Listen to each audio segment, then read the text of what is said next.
Couple of times, but Braden made the layup. He has 9 points. Purdue's up 9 with 2:05 to play. Drew has to watch his back. Drew gives it up just in time to Reese. He goes corner to Kobe. He wants a three. He makes a three. Trojans by 7, their largest lead of the game.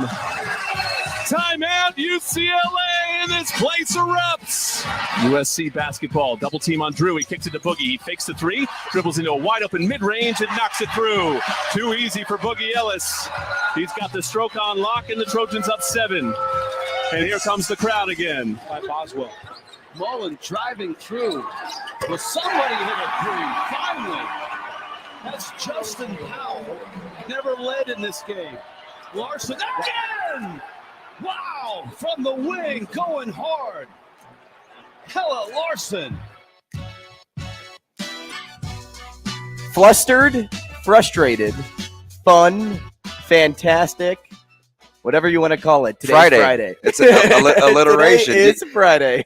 Do you know me? Were you looking for a word in which I could use to go with Friday? Because I typically either go with football or fun if we're in the first part of the season. Ferocious.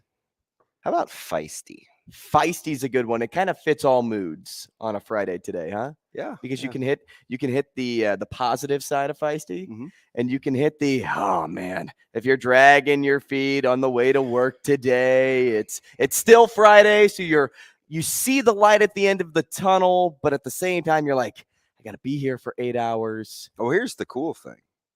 If you're us, this isn't even really our weekend. No. Because the most sports happen on the weekend. So it's like, what is weekend for radio? What do you think? Because it's all based on season. So after the NFL, the weekend for sports talk will be like a Sunday, Monday. That's what I think. Because there's no real high school basketball. There's only the one good early time slot college basketball game on a Sunday, right? Right. It's usually a conference game, Big Ten variety. Maybe you get you won't be an ACC. You get a late Pac-12 tilt on a Sunday. And then Monday, I know they have they're back to Super Tuesdays, but what are we doing with Big Monday? Is it still big, or is that just a figment of my imagination? Because it hasn't been big. It's just Monday. It's just been Monday. Are they waiting for some people to leave? They got another trick up their sleeve. Step with Pep to the back of the house, looked in, all the lights were out. That's different. That's a different song. Or poetry. That too. Just call me Longfellow. Oh, okay. Wait, Shane, who's the guy in it's Longfellow, like Deeds, right? Shane would be Shortfellow. Missed it. That's what we're on today. No, I think if you're talking about yourself, isn't it Little John? What? Okay. What? Dude, I'm see, I think show prep matters, and having Sasha here early where we did the Friday morning dump. It's Friday morning intervention. Man. Listen, I can't just be the ABG all the time. It's the ABG. I can't be that guy all the time. But we got to tighten this up, Drew Down. Hey, we're here. We're having fun. And you still have your coat on. Are you cold? Kind of. Like this shirt, I don't know why they make shirts like so breathable sometimes. Yeah, well, because like in the winter months, that would be a shirt that people would maybe go run in on a fall day. Right. Not wear on a winter day. Yeah. So sometimes it's operator error. Right. It's not the manufacturer. Hey, sometimes it's 5:15 in the morning and you're like, what's on top? Yeah. Sometimes you're just coming from a holiday party and you're like, I feel like I just left here. Yeah. And that was last night. I did not. Thanks for the reminder. RSVP. I did. Because I wanted to come. First of all, I'm here all the time. So why wouldn't I eat when it's not on my dime? 100%. And we had, what did we have? Hey, can I ask? What do we have? What did you have? Goodness, what did you have? And how is this going to be on Twitter? Like, why are you going to Twitter to see what you had? Well, because Hale Varsity Club tweeted it. Oh, okay. It was it tacos? Was it? How do you not know? Well, I think it was a taco. Shane. I think it was a taco. What's up? Did you He wasn't here.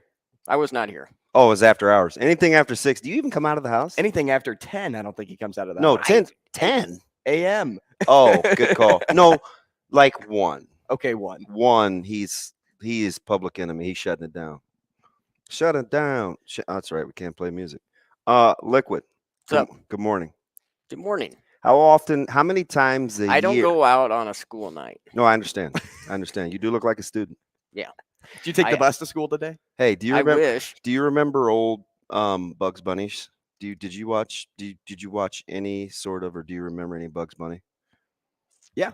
Okay. Do you remember baby? Muchachos. That's what we had. Do you remember Babyface Finster? No. Okay. Finster was He was a badass. Finster looked like a baby, but he was a grown man. Got it. So in order to get over on the heist. Okay, I remember the cartoon character now that I see him. And Bugs Bunny was like, he peeked in through the keyhole, and because Finster was left at the rabbit hole, kind of like a wayward orphan, kind of Right. how I feel sometimes at the company. And right, exactly. That's who I remember. And so Bugs Bunny peeks through the keyhole, and he's like, Finster? Shaven? Tattoo? So it finally dawned on Bugs that they were trying to get over on him. That, my friend, is how Shane is on school nights, because he's built like a 12-year-old. He looks like a 12-year-old. When he used to turn and burn grits, he smelled like a 60-year-old. So I always used to tell him, if you still want all the discounts, shave, knock on doors, save yourself a lot of money. People will think you're a kid. I don't know. I mean, you Hey, just walk up like the kid in my old neighborhood. Way, though. Just walk up like the kid in my old neighborhood. Hey, can I open your garage? Hey, can I open your garage? Wait a minute, though. You're not. Just be a kid. You're not close to being able to get discounts. But I'm just saying, if you're smelling like you smoked grits for the last 40 years, and and you got the beard and it's starting to gray a little bit because of your job getting up early in the morning. You could have passed for a kid, except you smelled like a smoky distillery. Not like Tennessee whiskey. That was a long time ago. That was in another Tennessee life. whiskey. Somebody DM'd me yesterday. They said, stop singing. No kidding. I can't sing. But I have fun. Sometimes I'm just in my own little world. Hey, if we were on The Voice, would a chair turn around for you? Maybe. No. Maybe. They'd be like, who had the audacity and the gall to be on this show being so terrible? Or as my man Charles Barkley would say, terrible. Terrible. Terrible. How about how he wanted his all-star picks back last night during the show? He's like, hey, can I have my Can I restart? Can I have my sheet back? Hey, we're not doing that for real, are we? Man, I forgot about Aaron Gordon. Hey, he's like yelling at the producer. He is a forgetful man. Dude, he is like one of my favorites. Good entertainer on TV. I mean, I try to stick to sports 94% of the time, but I kind of vibe with a lot of his political views and kind of his stance on society. And he's a self-help, pull yourself up kind of guy. And why is it always the producer's fault? What? Because you guys push all the buttons. Pushing the buttons will. I mean, how does that translate into Charles making his picks? Well, Charles was a little haphazard. Dead period starts. So you know what that means for me? Recruiting free time. Thank the Lord. Free time. Thank the Lord. But speaking of recruiting, there were some. You're gonna recruit setting the show. Yeah. Because I haven't given you one opportunity to even say. It's all right. Like we're good. Just start complaining. Hey, just like Shane hasn't eaten oatmeal since 1980. We'll get to the show set up eventually. Nah. We're gonna open things up here by starting with recruiting and how coaches come in with a plan and some coaches come without a plan, which is an interesting tactic. And the only person that can really give some pretty good thoughts on that is you, DB. So we'll hit that in a moment. No, hey, don't put the spotlight on me. We'll get to our poll question by segment end. We'll also play Dog Eat Dog with DB at 7:45. So if you'd like to play trivia against DB, 888-638-4876. We're talking to Alex Bahe at 8 o'clock. Alex Bahe, the head coach over at Lincoln Southwest. Then we could talk to Robin Washut, Nebraska senior team writer for Husker Online at 8:30. And we close, as we always do on a Friday, with Mike Sautter, who participated in a wrestling match on Wednesday. And I'm sure that's which, by the way, how things will start. if that was that is to let you know that if you're older, be very, very careful about stepping in the competitive arena. Because even when it's fun and games, somebody always gets hurt. Somebody can get hurt. Somebody always gets hurt. And feeling very bad. Feeling. Hey, look. Yeah. Prayers up for Chuck. Listen, I just said very bad. Mm-hmm. I feel very bad for one Chuck Mulligan. Hey, going back to. Oh, by the way, look like he got sniped. Well, yeah, because he's limping. All of a sudden, it was leg. very. What's the word? Subtle, innocuous. It didn't look like much, and all of a sudden, he stopped movement, and Sautter let up, and I was like, "What happened?" There was some defeat there, I think, after the first takedown. Yeah. Did you hear the medical diagnosis though? All I saw was the text from Sautter last night that said, "Hey, this is what it is." I was like, that would be how would you explain that to your insurance? Think about him. He's a single guy, DB. Yeah. Do you know what it takes for a deductible for a single guy? Oh, you start doing the numbers in your head. If he needs surgery, oh, look at you thinking like a soon-to-be married grown-up. If he needs surgery, that thing's going to be like $6,000. His deductible is going to be huge. Hey, let's not. Prayers up for Chuck. Let's not bring the. It's a fun Friday. Or is it feisty? It was definitely that. I don't even know why I got started on that tangent. Which one? The one that I walked in on.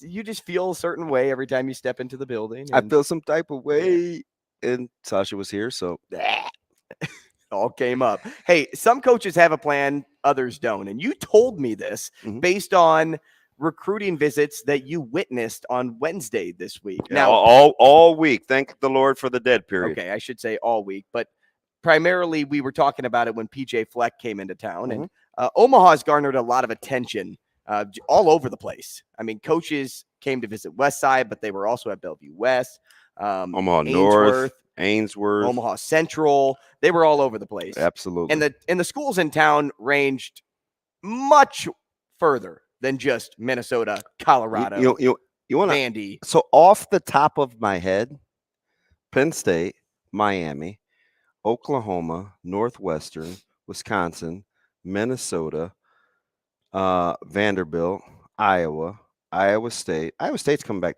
Iowa State is back again this morning. Matt Campbell was just here 4 days ago. And we've seen more head coach. And who were they here to see? Everybody? Well, I think I can say this, but I think they want a couple of guys to throw and catch this morning. Okay. Because I'm a little biased, but I'd rather be right than well liked. So I'm not going to sell you on a couple of guys if I don't think they can play at the Power 5 level. And I do think I know what it takes to play at the Power 5 level, if nothing else from an emotional standpoint, right? I leave the physical stuff to the guys that get paid, but I do think that I have some sort of baseline. But the Rizak is throwing today, who is going to be a fascinating case study. Because from a pure passing standpoint, it's going to be one thing. From a winner standpoint, it's going to be one thing. From a athleticism standpoint, it's going to be another. And you're going to have to look at the composites of what you really want. But at the end of the day, it's like I always say, he's a winner. He's a flat out winner, and he's a gamer, and he competes. And so, if I had one game to win, you can give me any other quarterback out here. And I mean that. Any other quarterback out here, and I'm going to take that guy because he's going to find a way to get her done. Like my man Larry. How would you compare him to somebody that maybe didn't watch Rizak play a lot in high school? He's Cam Rising. He is. No, I got no qualm saying it. He's a big comp. He's Cam Rising from Utah. Not always aesthetically like how you draw it up, but then you look at the results and you're like, right here with a chance to win. He's Cam, and he's ultra competitive. And we do a lot of these.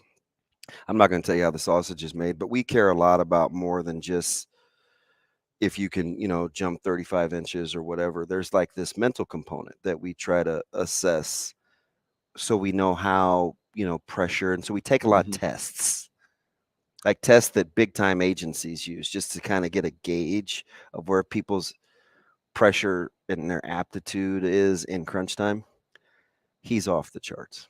Danny Kalin's a good quarterback too. Yeah, he which is. A lot of people are coming in to Yeah, see. and and Kaline's interesting because, and I just call him DK because he's a super nice kid.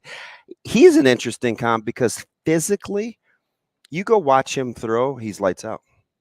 Big, strong kid, can make all the throws. So the fan in me that cheers for him, right? Because I want everybody to be able to go to school. I'm like, hey man, a lot of upside. The coach in me that coaches against him, I want to put him in the pressure cooker.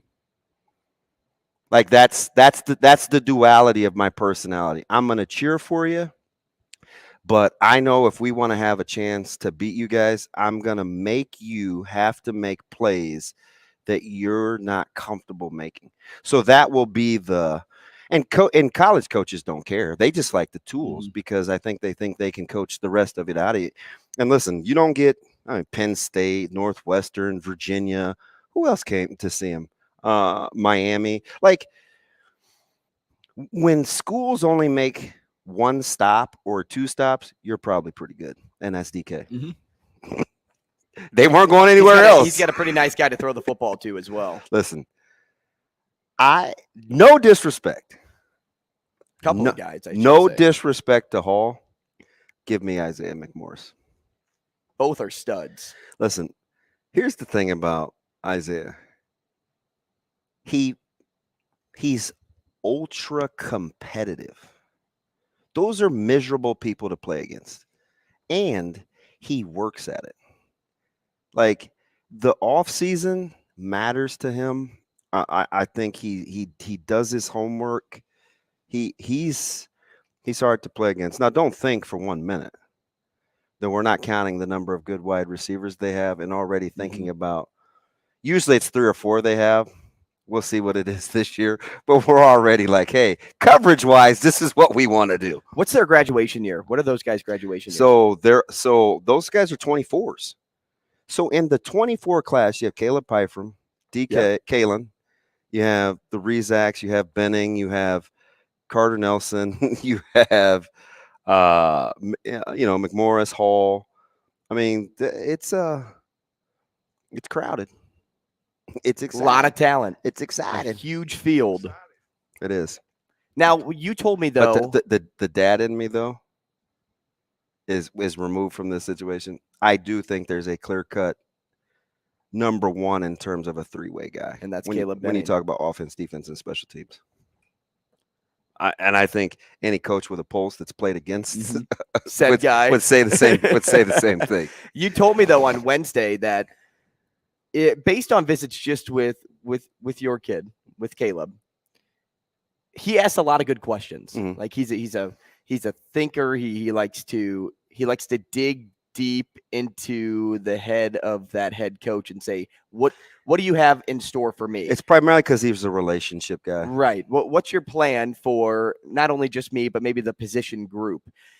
And you told me that some coaches were like, hey, I got an answer for you. And then you said some don't. Yeah. And to some degree, you like the honesty, you like the transparency, but at the same time, do you have all your ducks in a row by telling a recruit that you don't know what the plan is for you, the position group? Where do your thoughts gauge on how, hey, some coaches have a plan and know what they're doing, one being Matt Rule. The other coaches that visit, whoever they are, I don't know if you want to name any names. You can if you want. You don't have to. Come in and are like, hey, we haven't really gotten to you yet. Yeah, so I'll start with a good one, right? Northwest Missouri State. Win a lot of national championships. Win a lot of football games. I've watched it many of times. Very clear. And this doesn't have anything to do with Caleb. I'm just talking about, let's take him out of it. Let's just talk recruiting. Very clear on what they're after, how they play, how they want to play. This is what they do.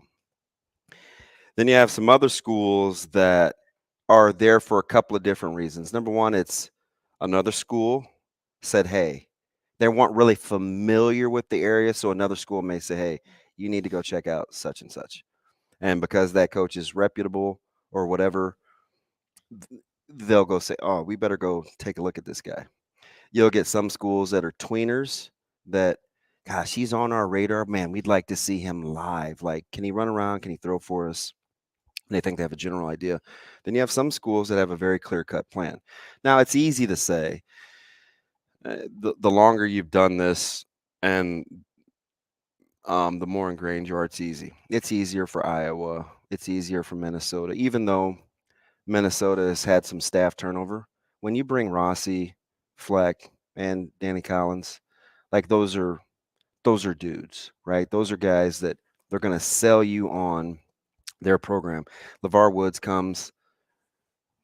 I'm pretty sure with Coach Ferentz, they know what they want to do, right? Now there are some other schools that they're just getting their staffs together, and it's like, hey, Is that an excuse though? I think so. Is Matt Rule and his staff the exception? Yes. That's why. So because they set a certain standard. So full disclosure, that started this whole conversation between you and I off air. And I said a little on air. I'm like, you know what's crazy? And I said this yesterday, the day before yesterday. Compared to some schools that have done this a while and have most of their staff intact, what Nebraska's doing, being like-minded and on the same page and pitching the same plan, is unbelievable. How do you not have a good vibe, though? A good plan? Because I think some of the staffs that are out on the road haven't had time to spend enough time together. I truly believe it's been 2 months for this coaching staff. I understand, but I don't know how much time they've met and sat down in the same room to go over philosophy. Whose fault is that? Well, it rests with the head coach. Is it time or is it? It rests with it rests with the head coach, right? But I do appreciate the honesty, and I think they do too. And in conversely, but does that turn you off as a recruit? No. Well, I don't. That's up to him. I don't know. I mean, it would turn me off if they didn't have a plan for me. I think he was okay with that. I think he was okay. You know, I don't think he was like, wow, that was. I think he understood. Plus, he's not in a hurry. Right? Oh, by no means. So he's okay for them to sort it out. And conversely, there's some other coaches that are like, the head coach didn't come, but some really good recruiters came, and it was like, hey, listen, come to our campus, spend a day there. We know that, whatever they said, we know you're the dude, but you have to make sure that this is a place that you could come see and spend time with if we're going to invest in you. He doesn't just want to call you and offer you a scholarship. He wants to look you in the eye and say X, Y, and Z. I got no problems with that either. Do you know why? Because when I look back at the baseline, well, that's part of why they win. Just doesn't make a lot of mistakes. Just doesn't leave a ton to chance. So sounds like another guy we like. Dude, he's I'm just telling you. This isn't Kool-Aid. This isn't DB like, oh man, all in on Matt Rule. I'm just telling you, it's jarring to see how cohesive and on the same page they are with how they want to go about doing their business in such a short amount of time. And say what you want about the mafia mentality and only hiring guys he knows and being in the family, but it's very advantageous as you look at how they've recruited. Lance, we'll get to you next. We'll also expand on this topic and get to the poll question. That's all coming your way. Rogers and Benning will be back in 5 minutes.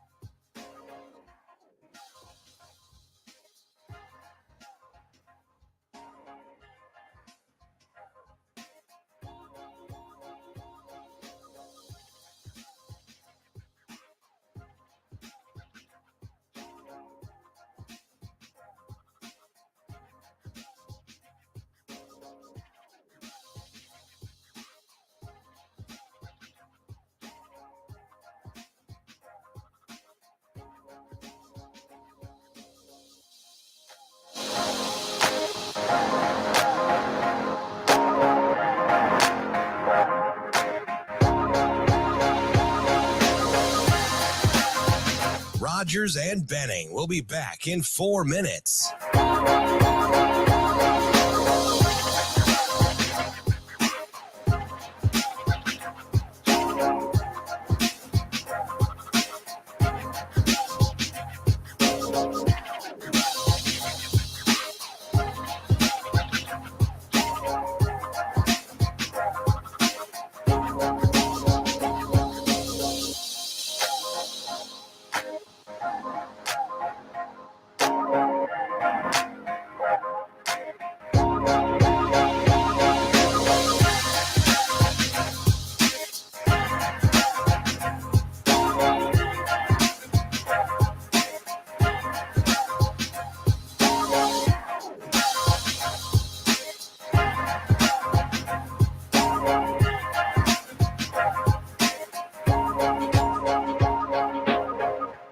Rogers and Benning will be back in 3 minutes.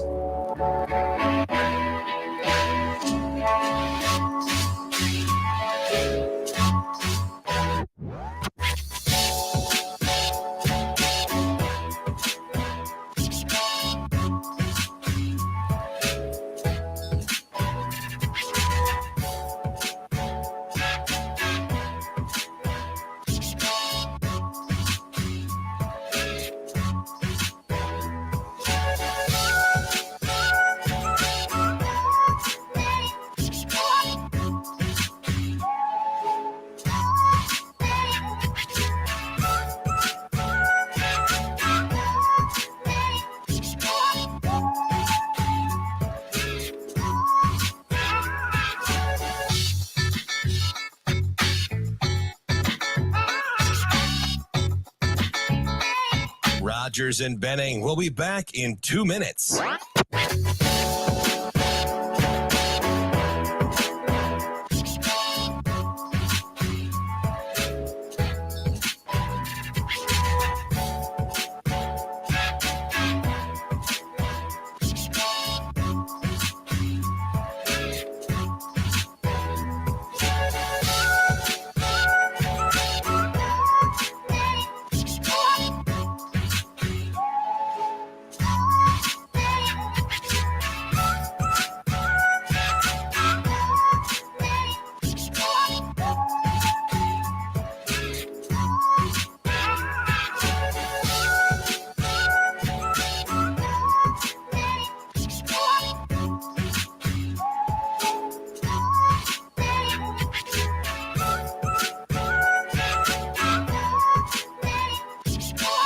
Rogers and Benning will be back in 1 minute.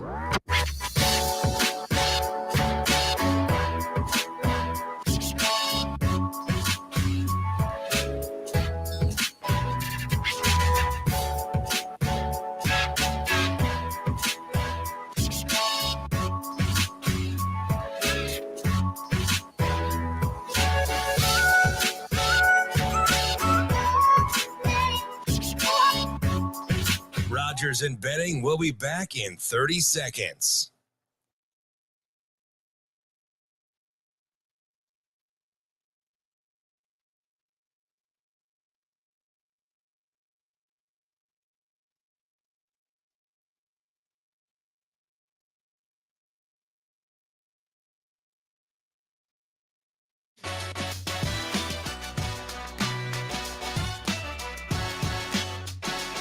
Coffee and Cream with Rogers and Benning on Hail Varsity Radio.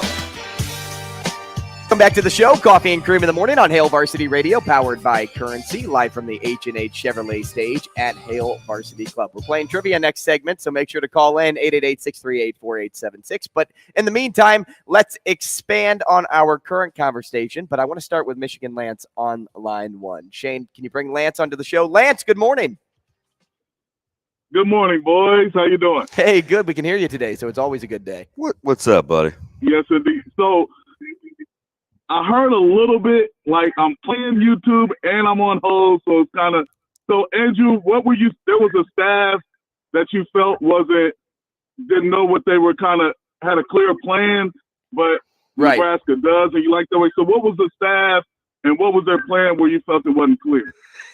So DB and I were talking earlier this week, and he told me that some coaches that came in to Westside had a clear-cut plan. They knew what they wanted to accomplish. But then he also told me that some coaches didn't have a plan at all, and I could not believe that because, and you know, it's unfair because I attribute everything back to Matt Rule and the job that he's done and the plan that he's been able to put forward here in the state of Nebraska and throughout, you know, wherever he went on his recruiting trips. He was in St. Louis yesterday. He's been in Texas, you know, on the East Coast. And in 2 months, everybody's on the same page. And I couldn't gauge why some coaches didn't have any sort of plan when they were talking to a recruit. Okay, so DB, Yes. So the coach, it depends on the coach. Like, was it a defensive backs coach that came in? So and they were recruiting the quarterback. So and they were like, listen. I don't know for sure because I don't coach your position. I got to go back and confer. Was it that type of deal, or was it really no clear cut? You know what I'm saying? So great question, and I was explaining this to Andrew all week. I said, can you understand that it was, because I'm not going to put the schools out there because the recruiting process is ongoing, and I'm not going to be disrespectful because I wasn't bothered by it. I was just simply having conversations about the differences in schools. So the answer to your question is yes. It was a guy that is on the opposite side of the ball that typically his position you would not expect to be well versed in the other side of the ball in terms of what that position did. Right. So I told him I told him I was more impressed by the openness and honesty to say right where they're at than to pretend and not set the standard. But it was a very stark contrast. So at the end of the day, here's where me and DB are similar, Andrew. We want the truth, good, bad, or indifferent. Sure. So as long as it's the truth, and then let me go from there. Don't sell me a bill, because there's people that can sell a bill of goods and say, hey, here's my plan. This is what I do. This is how I do it. And then when you get there, well, the wool gets pulled from over their eyes. Yeah, and it's not. And I'm with you there. And full disclosure, I get the sense that I have seen that already. Right. And for me, I'm with you there. But if I put myself in a recruit's shoes, that's not an answer. That answer would turn me off. So, you guys, what's interesting? I don't know how you feel about this. So there's a lot of kids that are probably close in the state that feel like even amongst themselves, some offers are more legit than others. Where do you go? So where do you think that comes from? Because that's a real thing. And that's been going on for a while. Yep. Does that matter? There's a lot of fake offers out there. I mean, I get it. From coaches. No, I get it. Right. Not kids just making up stuff. Right. Yeah, for me, Lance, I was more on the front of there's a problem with leadership on the top down early. And when Matt Rule came to Nebraska, he made sure that everybody was on the same page, no matter what, that even if Garrett Cooper went out somewhere to do some recruiting, he would know a little bit about every position group. That's just because everybody knows the mission, the plan. They don't have to know the exact formations, but there is some sort of clear-cut plan, some sort of answer that you can give outside of. Let me give you guys two examples. Can I give you an example then? Yeah, go ahead. You go first, Lance. All right, so let's take Colorado, right? For instance, because I'm a Deion Sanders guy. Well, I'm a Coach Prime guy. He's a coach now.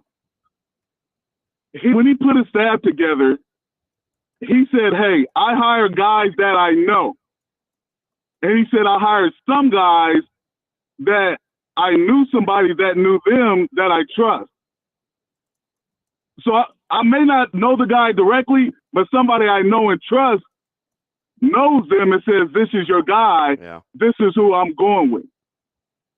So if Deion said it, so Matt Rule, if you look at the background of his coaches, well, they're all from the same area of where he is, or where he's been, what he's known. The Northeast. He's either coached with them or know them from being in the northeastern part of the country. Or Texas. So even the guy from Texas that he just got, he's from Massachusetts. So there's a comfortability with that. Deion Sanders is still getting to know his staff in 2 months, right?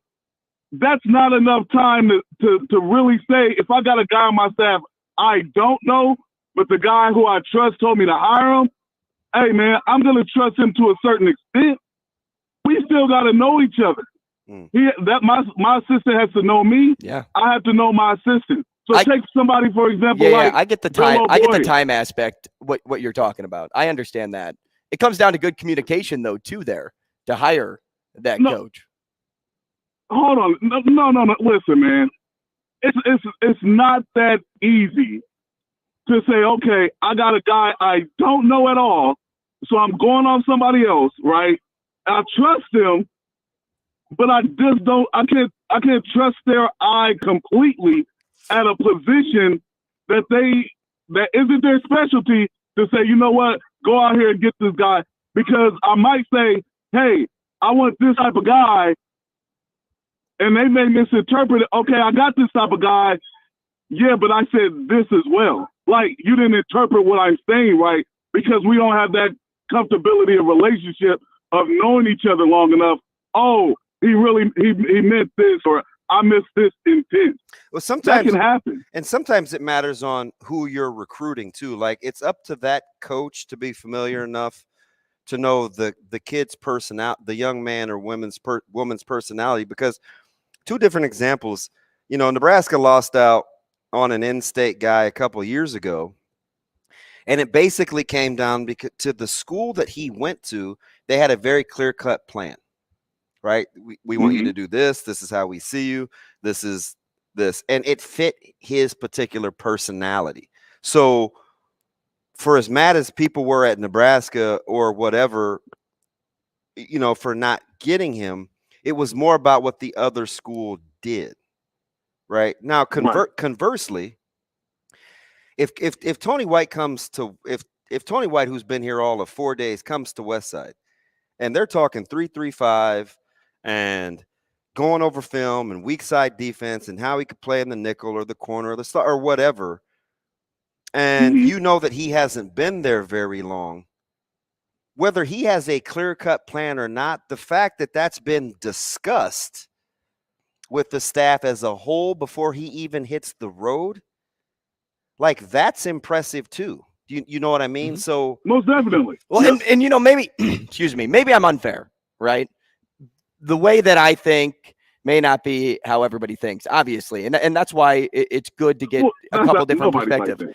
Right, totally. But like, just for me, like, this is just a me thing. If you don't come with a plan at all, like, we have nothing to talk about. That's how I feel. No, man. That's just how I feel. I hear you, but if somebody tells you on the front end, right, and I get your point, I really do. Like, you make a really good point, Lance, and so does DB. So I can understand the perspectives. That's just how my brain works. I'm just watching. I got you. I'm watching from afar to see if, like, what I hear and what I'm watching. Because listen.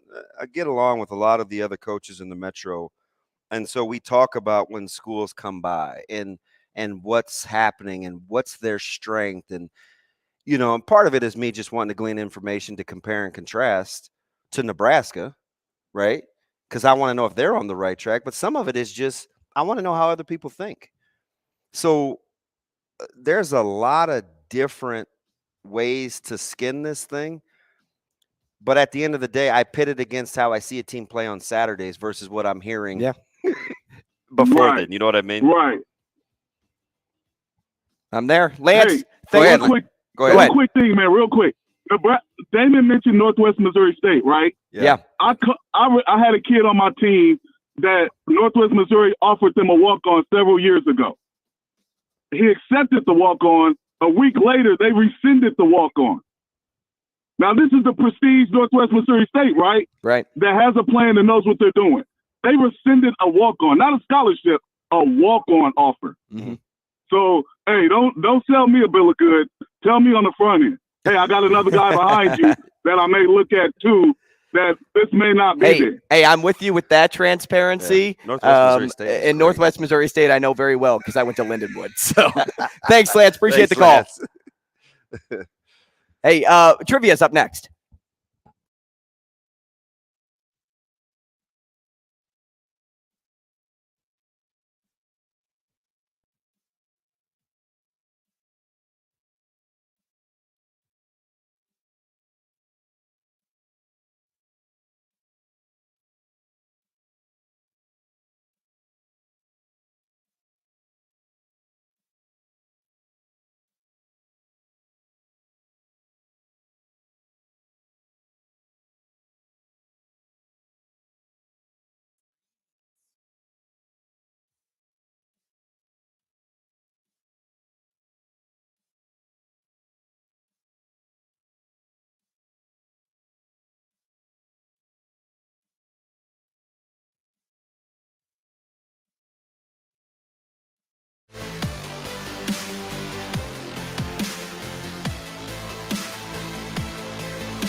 Rogers and Benning will be back in 2 minutes.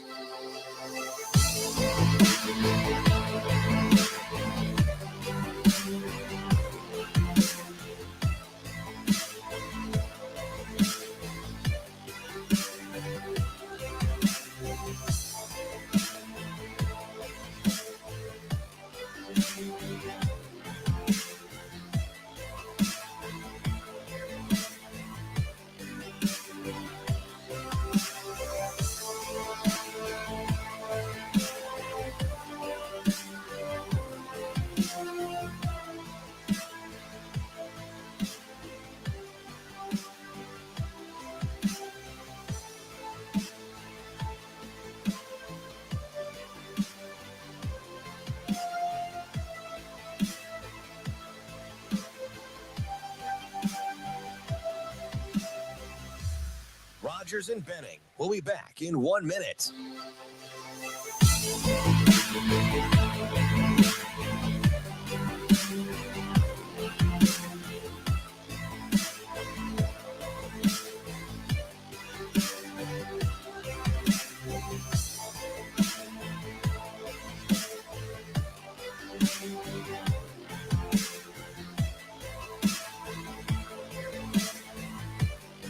Rogers and Benning will be back in 30 seconds.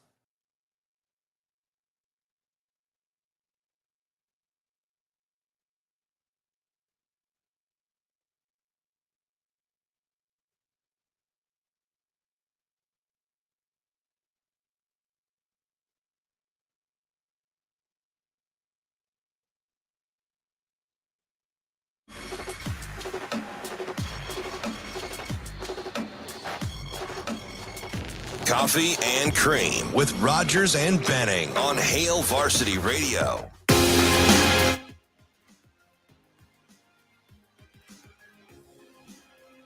That's why I was trying to give you a lifeline.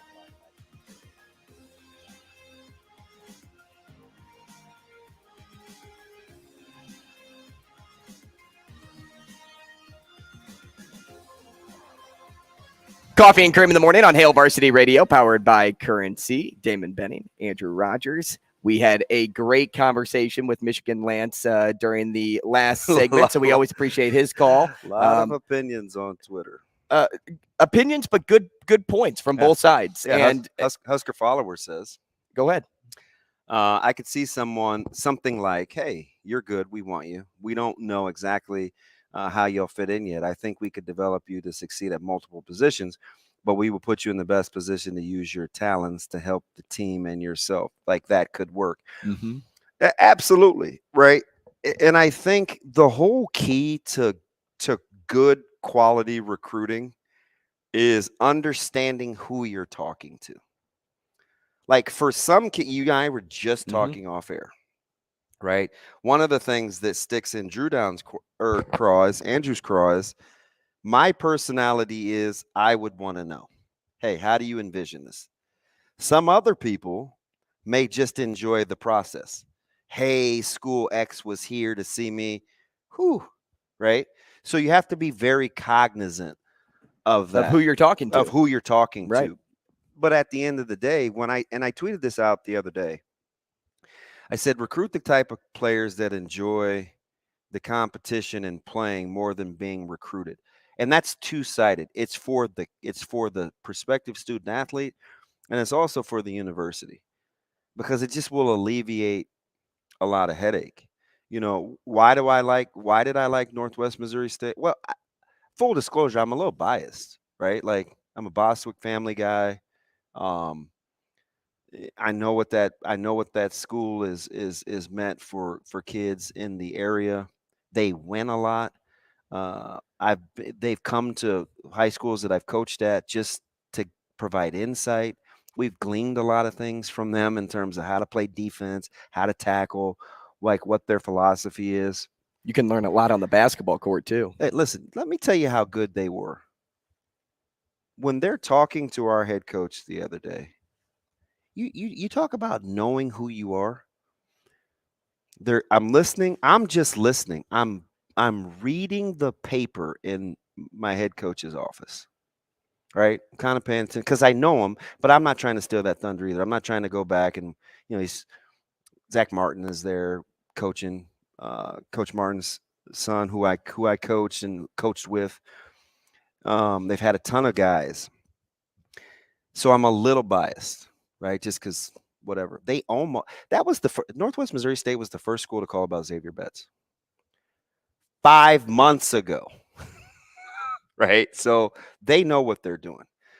So now, having said that, I'm listening to him talk to Coach Samanji, and he says, "Listen, Coach," he said, "it's a little early for us, right, on 2024s, but we want to know right where we're at and get a good look so I can get eyeballs on these kids."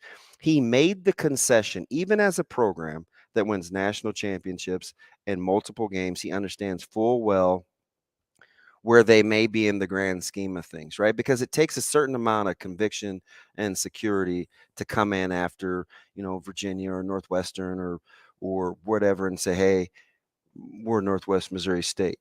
But he didn't back down at all in terms of what the program means. Because as he's talking to some of the guys, it's like, "Hey, listen, we develop our guys. We win a lot of games, right? We're highly successful at what we do." And I was like, you know what? I'm just sitting back and I can appreciate, number one, knowing right who they are. Hey, I know such and such school just left. Don't care. What I want to do is I'm telling you right where we're at and what we want. And had one of the better conversations of anybody that was in that building. So sometimes authenticity and being honest will take you a really, really long way in the recruiting game, because at least you know right where you're at. And I think that's one of the things that I was thinking about when I'm listening to some of these other schools, and they're like, "Hey, listen, not sure, but this is where we're at. I want to make contact to let you know you're on the radar and X, Y, and Z." I can appreciate it too. I had another coach that's left the state school, that's at another school, that's like, "Hey, man, just letting you know, we're going to be on your butt. So just be prepared." I can appreciate that too. I don't know anything about your school, and he doesn't either, but I can appreciate that, right? It's just like, you listen to me talk. You can appreciate it, but do you take it seriously? Yes. Okay. Because I trust him. Because those are two different things. Because I trust him.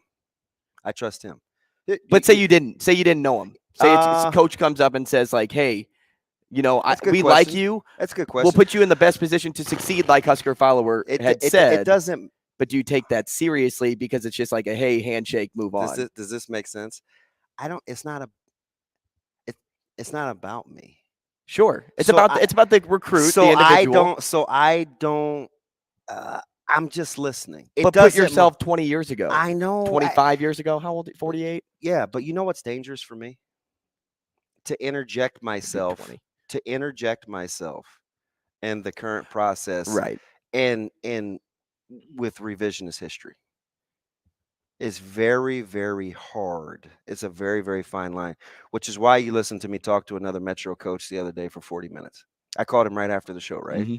And we're talking, and you're waiting on me, and we're talking, and I'm listening to him and gleaning some ideas. And it's nothing that I wouldn't do with other coaches in the Metro. Right. Just because for me, as I'm listening, there's the coach aspect, and then there's the parent aspect, which I think is fascinating. But all the while where I'm watching, I think it makes me much better at my job when I'm talking about colleges and assessing programs, because I get to pit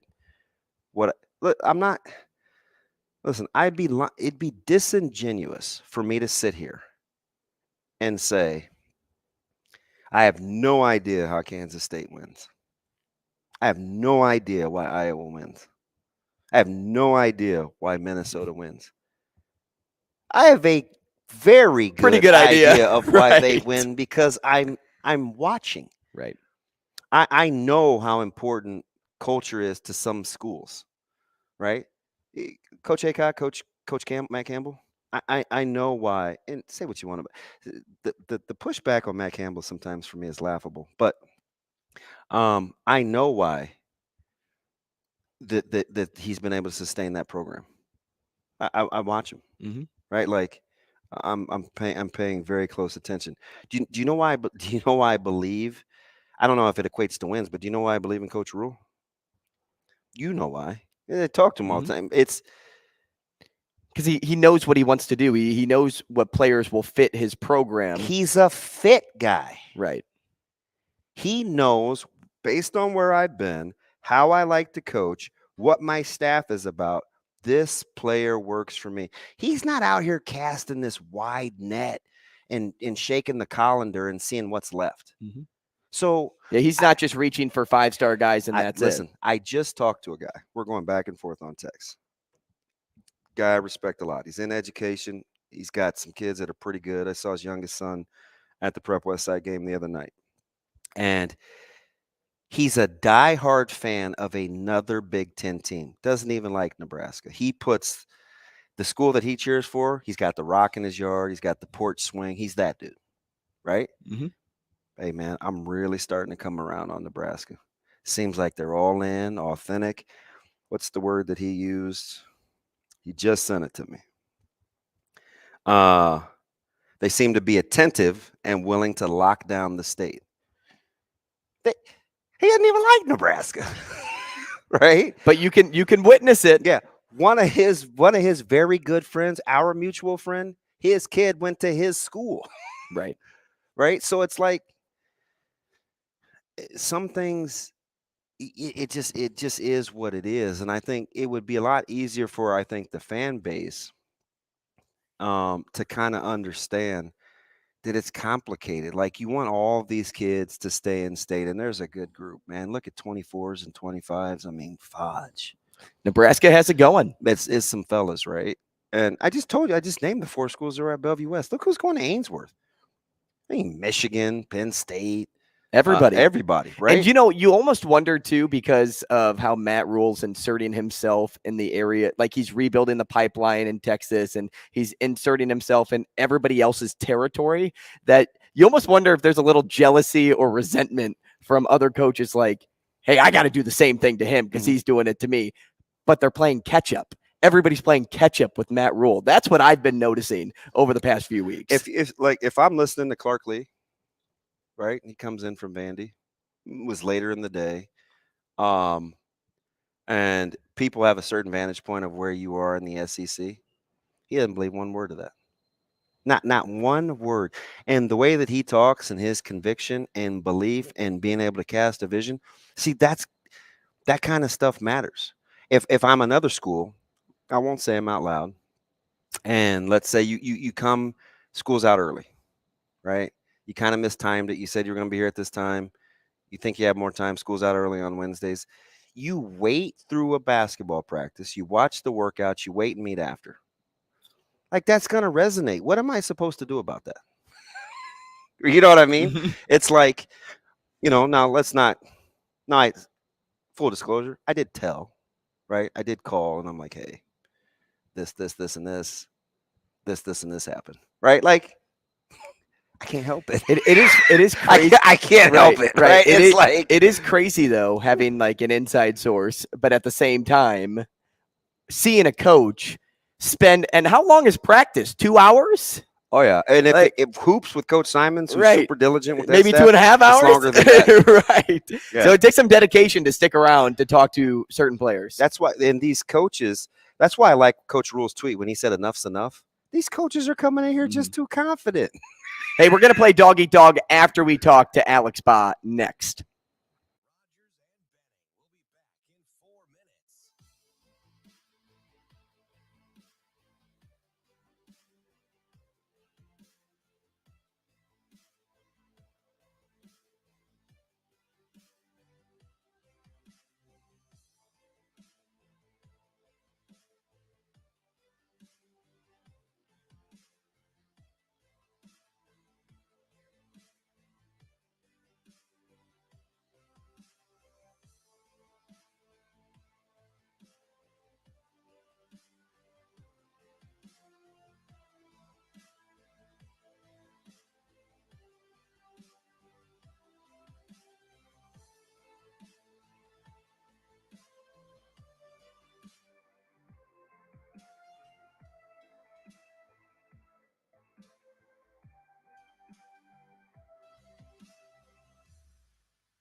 Rogers and Benning will be back in 3 minutes.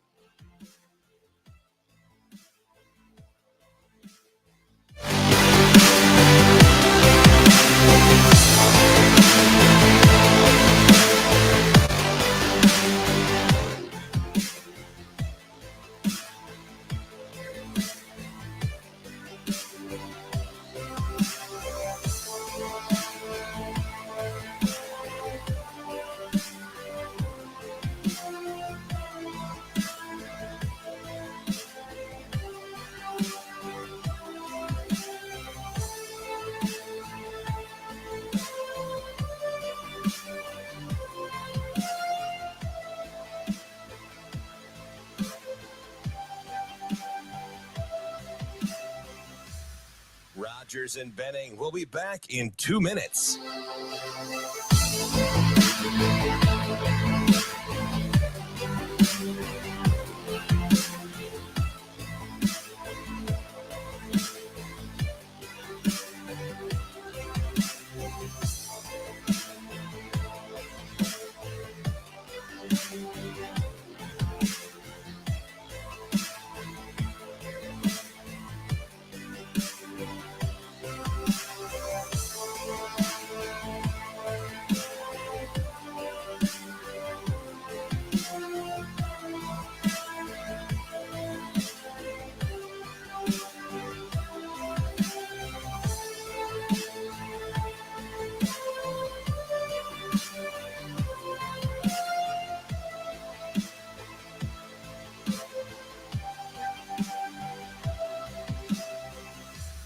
Rogers and Benning will be back in 1 minute.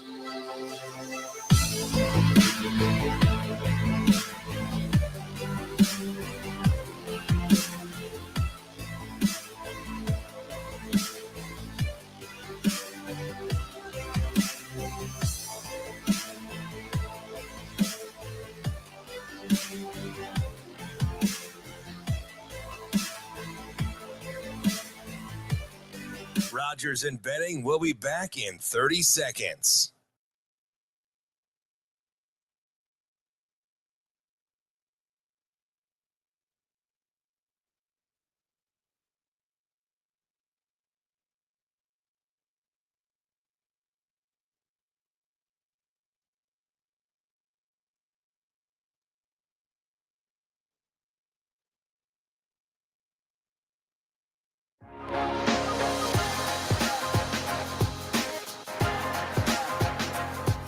Coffee and Cream on Hail Varsity Radio with Andrew Rogers and Damon Benning.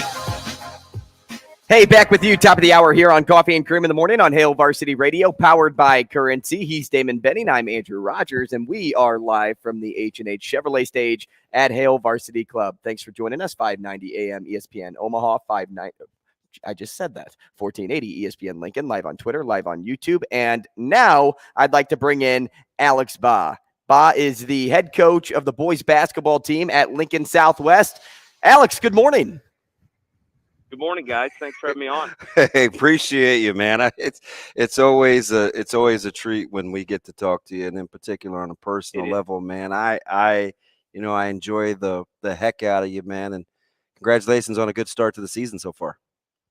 Thank you. I appreciate it. Hey, Coach, Lincoln has produced some really solid basketball up to this point, and that won't be changing anytime soon. You guys are currently 8th in the class. One big one tonight against Lincoln East. A two-part question here for you because you've had about a week off. How did those 7 days get this team ready for today? And what's the rivalry like up in Lincoln in games like this, especially because of just the sheer level of competition we get to experience every Friday night in Lincoln?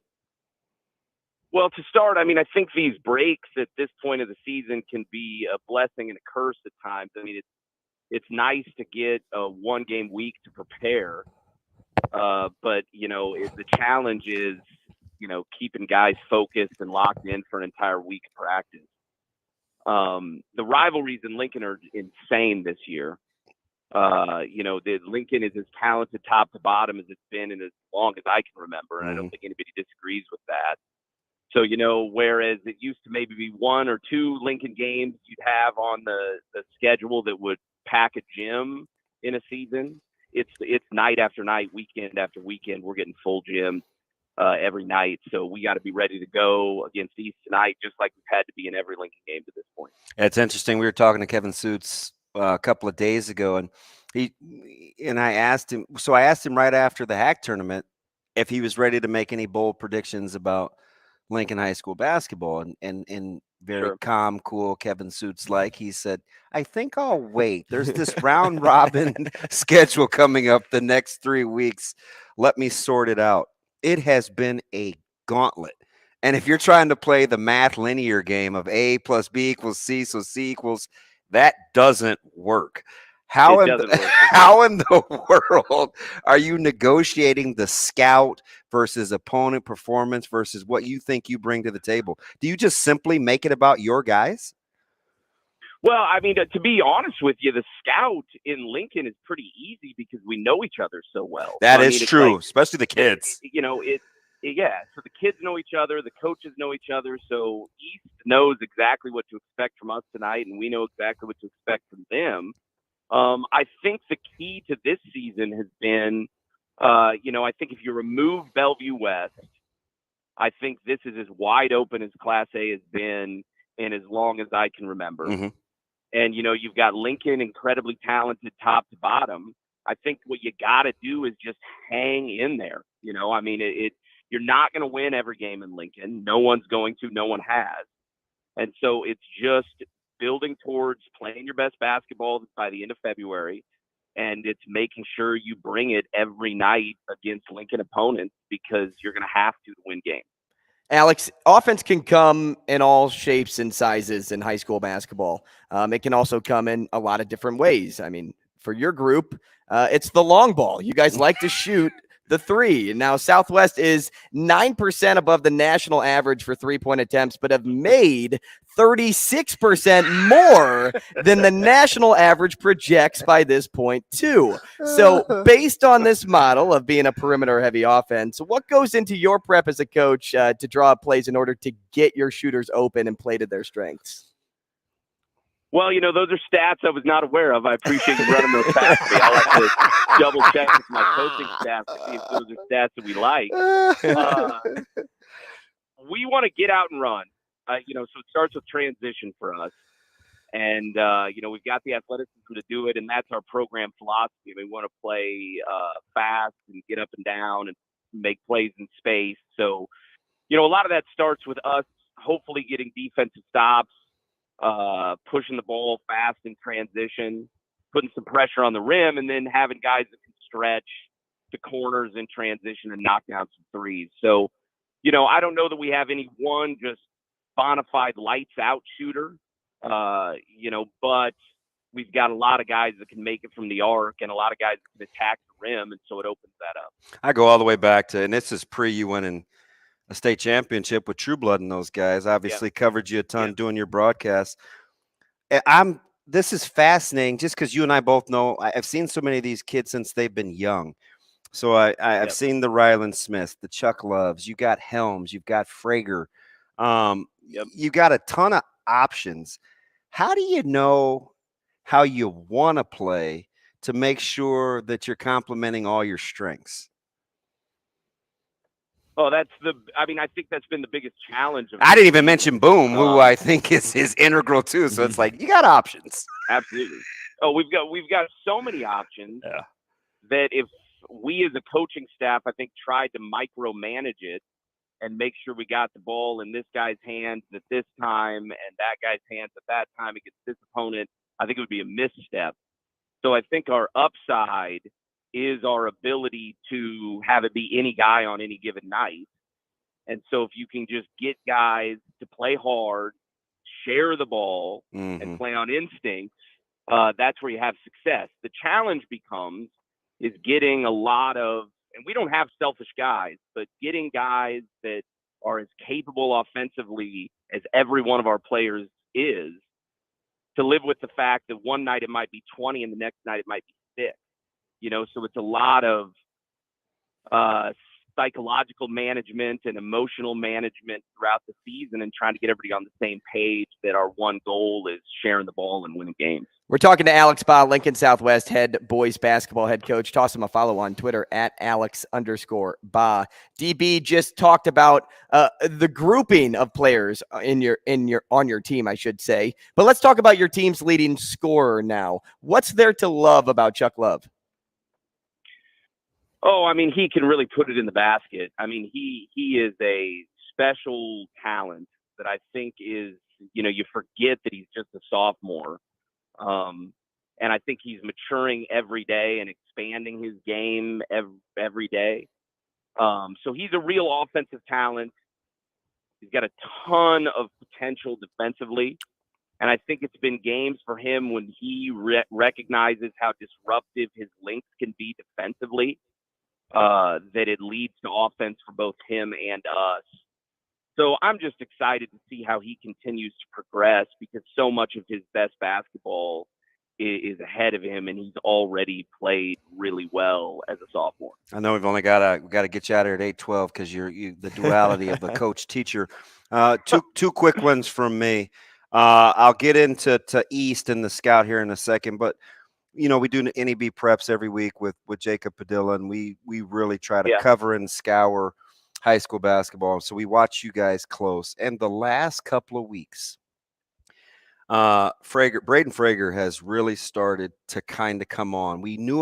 I've known about his athleticism for a long time and his versatility. I think he's kind of finding a fit now within your offense. Yep. How key a cog do you think his evolution has been as you kind of want to play for the long game in late February?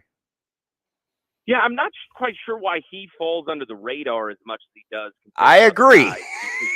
He's right there at talent level. Yeah. And the most important piece that he does for us is he rebounds. So he is an outstanding rebounder. And then when we want to push in transition like we do, when you have a guy that can rebound as a big, really lead the break, go coast to coast, advance the ball. He's just a pretty versatile offensive player. He's shooting it well from the arc for us this year. I think he's close to 50%. He's close to 50%. Yeah, and so he's taking good shots from the arc. And showing that he can stretch defenses, and then when they come out and guard him there, he can use his athleticism and left-hand drive to get all the way to the rim, and he's an incredible finisher there, as you know. So let me get to the East real quick before we get you out of here. You, Coach Campbell, it's funny to watch you guys. You're kind of old school in your mentalities, and you guys never really embraced the AAU summer circuit, so you guys stayed lower level coaching kids, which I think is fantastic. So I'm watching the evolution of guys like Carter Mick, one of my favorite two-sport athletes. We know about Temple Meyer. When you look at East, what concerns you tonight outside of the fact that they're going to be well coached? Oh, they're going to be well coached. They're going to be disciplined. They're going to defend. I mean, they're going to compete. And I think similar to us, they've got a lot of offensive weapons in their starting lineup. I think one key that maybe the average fan overlooks is it's going to be really important for us to keep Melissa, they're big, off the starting to come around, isn't he? He's starting to come around. Yeah. And that's going to be a big challenge for us. But they've got a lot of guys that can do a lot of things. They shoot the three well. They put it on the floor well and can get to the rim. And they're so good at getting to 2 feet that when you think you've got a drive stop, they're running cutters on the backside, and you just got to stay on your toes all the time defensively. The one thing I will say that we like going into this game is they want to play fast, just like we do. And so I do think this game will get to a tempo we like, and we won't necessarily have to work for it to get it there. And so it should be a fun game to play and a fun game to watch. Coach, we appreciate your time. Thanks so much. Hey, next time we get you, Coach, I want to pick your brain about ball screens and the lack thereof, man. It's always fast. I love that. We can get into the weeds anytime you want on that stuff. I'd love to talk that. My favorite. I appreciate you, Coach. Enjoy school. All right, thanks, guys. I will. Bye. He's one of the few really, really good coaches, right, that's not a huge fan of ball screens. Doesn't like adding extra defenders, and his philosophy is fantastic. I think there's other ways I can get guys open shots, and kind of his evolution of how he wants to coach, man. He is and it's great too, Hey. because his son's pretty good. They coach youth basketball, and neither he nor Coach Campbell want to get in the weeds with the AAU high school summer back. Well, we heard Coach Campbell a couple weeks ago. He's like, "Hey, full disclaimer, I coach the young guys. I stay out of that drama." Hey, I'll tell you what, too. If this is a coach that has won a state championship before, I'll buy into not setting ball screens. Something was working. He's fantastic when he won at Elkhorn South. Absolutely. And he's a good leader, and leadership comes in a lot of different ways. And you received some information about leadership just a few moments ago. Yeah, just talking with one of my guys, and because we were talking about recruiting, right? And he's a huge fan of another school in the Big 12, and I don't often like to say their name. It's just typically horns down when he and I are talking. But, we're going back to leadership and being authentic. And he says, to be a good leader, when you're recruiting, you have to first know what you're trying to accomplish. If there are folks that have worked with you before, they understand your vision and intent. So to me, that's implying the guys that Coach Rule is kind of bringing in the fray, and guys that know him. He says, if you don't, you have to reteach those folks. More of your time can be focused on helping the newer staff along. This is just funny. He's like an example I'll give, because he's always around young people, which is why I like him. His daughters are fantastic. He says, I coach YMCA basketball and have done it for years. He says the first session is always hectic because none of the kids know what to expect. If I have a kid rejoin me in the second session, the kids that had me before are familiar with me and know the drill and my expectations. It's so much easier. And I think the reason I like that is because some have made light of comparing and contrasting, bringing over a full staff. Oh, Coach Frost brought over his guys, and that didn't work, and none of them have experience at the Power 5 level, and this, that, and the other, right? And then we got the compare and contrast. I was getting all those pie charts, right? And it's those Venn diagrams on coaching experience and youth, and how they have less Power 5 coaching experience than this staff or that staff, and some cause for trepidation. And I always think, and I don't know what you think about this, sometimes the trump card to inexperience at a certain level can be familiarity with how you go about your business. And I don't know what the give and take is in terms of that, because I don't have enough case studies. Right. But there is something to be said for familiarity and being able to get on the same page, which we've seen this Nebraska staff. That's why they've been able to get off and running. Right. Right? I mean, I'm with you. It's not just the leadership. It's just what Coach Satterfield tell us. I know exactly what he's thinking. He can be off doing this, this, and this, and our staff is familiar enough to know this is what we need to be doing in the meantime. Right, which is why I said earlier on in the show, I think they're the exception to the rule after hearing, no pun intended, after hearing Lance and you give your guys' perspectives from another coach's viewpoint, because it is unfair to maybe pool in every single coach throughout this recruiting process, because Matt Rule sets an expectation for this area that is maybe so out of the norm. And this is a different time, right? In high school athletics, right? There is a lot of really good players, and fresh on the heels of losing the Gatorade Player of the Year in Flores, I think there's this heightened level of sensitivity. Mm-hmm. And remember, Coach Rule said it himself. We need to keep our in-state guys in-state. Like he's been unabashed about saying that, so everybody can see the real progress, because the misnomer is that Coach Frost didn't do a good job with kids in state. Actually, relatively speaking, did a pretty good job, especially his first couple of years, with keeping kids in state. Now, he misses on Micah Riley Ducker and Caden Helms and Keegan Johnson and some guys like that. But for the most part, given the talent level, it's kind of a little bit of revisionist history, and Coach Rule is going to have his work cut out. But I do think when he tweets things like "enough's enough," I think that's a lot of what he's talking about. Like, you just can't, as the state school, you have to make it uncomfortable for folks just to come around, right? the more I think about it, it's intentional. Oh, you're here for the second time during the day? You want to let that school know that you're still here. Right. You want to let that other school know that you're just now leaving, right? It's like, I don't know. I just think it's fascinating when I look at what I think they want the finished product to be in terms of fit. I read the article last night. A guy on Twitter sent it to me, Jeff, from Mike Farrell, who Shane, we should probably grab for the show, about why he thinks Matt Rule can work at Nebraska. And it was hard for me reading that deal from Farrell to not be all in like, yep, he's exactly right, because he's saying from his perspective, in full disclosure, he's like, I don't even know Coach Rule like that. I just know guys he's coached with and guys he's coached against. I'm an East Coast guy, so I have connections, and this is what I'm getting. He's all about fit. And all I could do after reading that, I was like, that's all you and I ever talk about with why I think he's gotten off to such a good start, is because I told you right after junior day, when you're comping the 20 guys in that room and you're basing it on something that you've ever, Mason Goldman. Yeah, Mason Goldman's a lot like this guy, and he can do this and with this frame. And it's like, when you're talking to Mason and you're doing that, that's why you cancel visits to other schools. Right. And it's cool because it resonates with everybody. Oh, his message of fit goes with everyone. Do we have time for trivia? We only have about 6 minutes left in this segment. Do I have to leave? I'll kick you out. Let's play. I think we could get it done in 6 minutes. All right. DB, headset off. Just come back in about 3 minutes. I'm going to bring Mike in on the show. Mike, good morning. Mike, how you doing? Good. How you doing? Hey, good, man. Hey, you're playing for a Hale Varsity Club gift card, a $25 gift card to be exact. All you got to do is beat DB in trivia. Sound good? Sounds good to me. All right, you get answer choices. He doesn't, but he does get one Hail Mary in order to get the answer choices for one question. But here's your first question.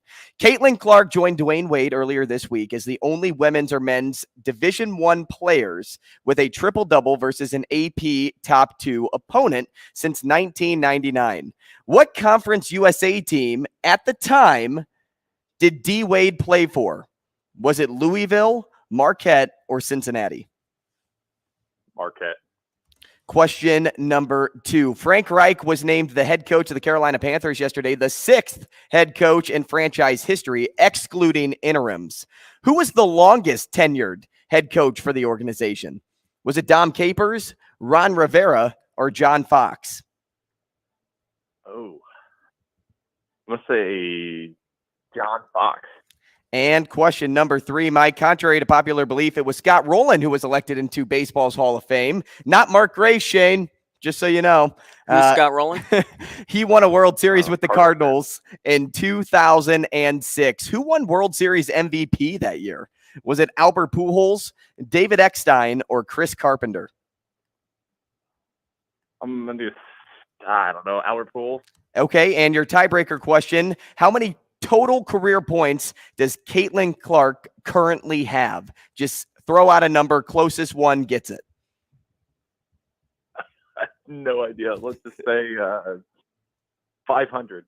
500. Thank you, Mike. Shaner, can you go let DB in? We're going to bring DB back. Mike, how's your day going? It's going, man.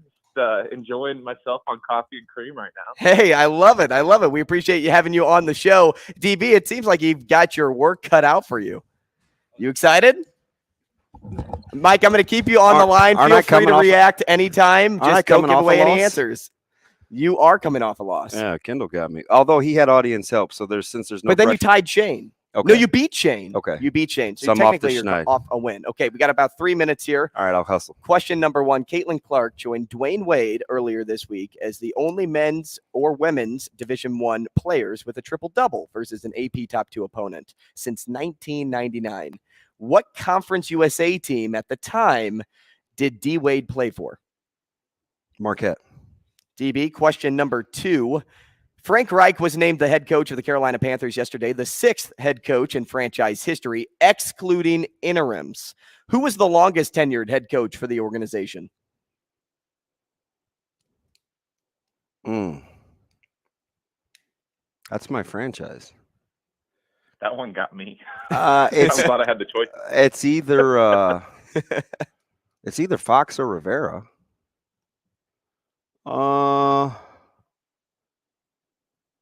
Give me John Fox. And question number 3, contrary to popular belief, it was Scott Rowland who was elected into baseball's Hall of Fame as a part of the 2023 class, not Mark Grace. Wow. He won a World Series with the St. Louis Cardinals in 2006. You're a child.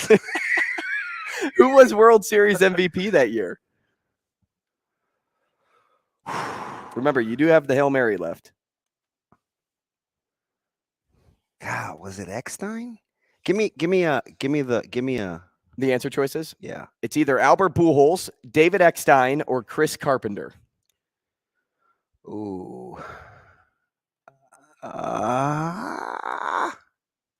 Give me. Is it the obvious? I think give me David Eckstein. And tiebreaker question: how many career total points to this point does Caitlin Clark have? Oh Lord, are you serious? Yeah, just closest to the number. How many years has she been there? 2? I didn't give that to Mike, so I'm not going to give that to you.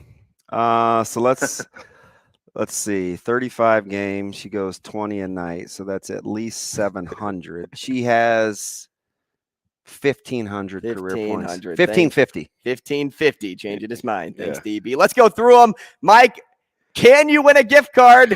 The answer to question number 1, D-Wade played for Marquette. Nice job, both of you. Each got it right. The longest tenured head coach in the Carolina Panthers organization is indeed John Fox. You both got it right. Let's go. And the World Series MVP in 2006, Mike, unfortunately, it was not Albert Pujols. It was David Eckstein. Let's go! DV takes you down, gets 3 right, and if it helps, you didn't get the tiebreaker either. Caitlin Clark is 2198. Iowa any sport. Mike, we appreciate it. We should give him a gift card just for that. Yeah, exactly. Maybe we'll give you a $10 gift card. I'll write your name down. Stay on down. the line with Shane. We're talking to Robin Washut next.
Rogers and Benning will be back in 3 minutes.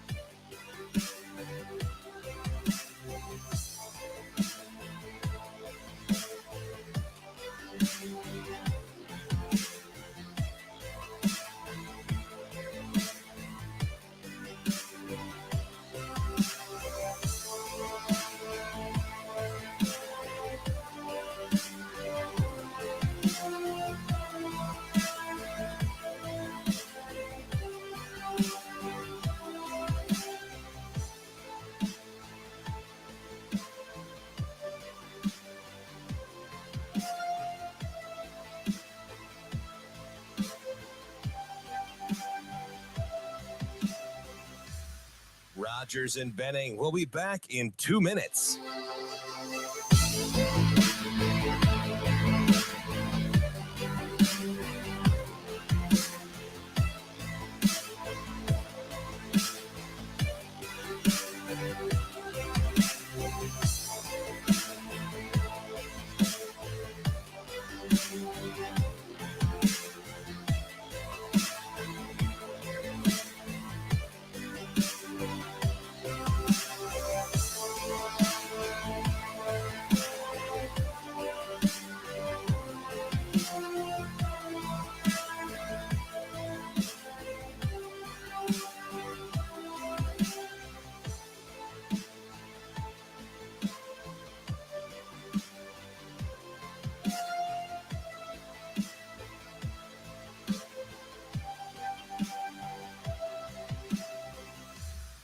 Rogers and Benning. We'll be back in 1 minute.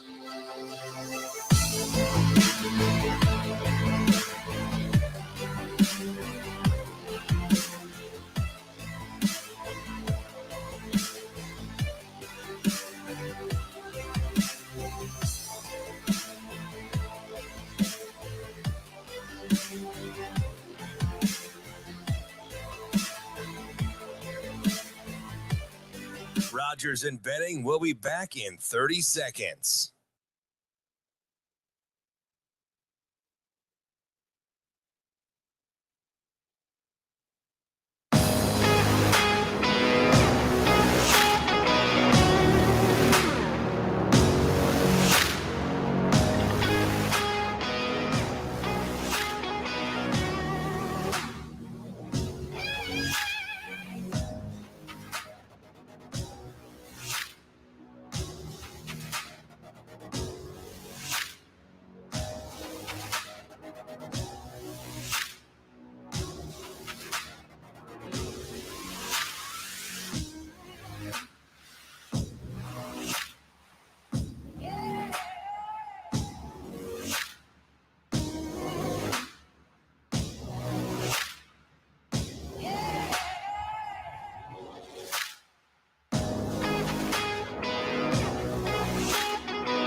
Coffee and Cream with Rogers and Benning on Hail Varsity Radio.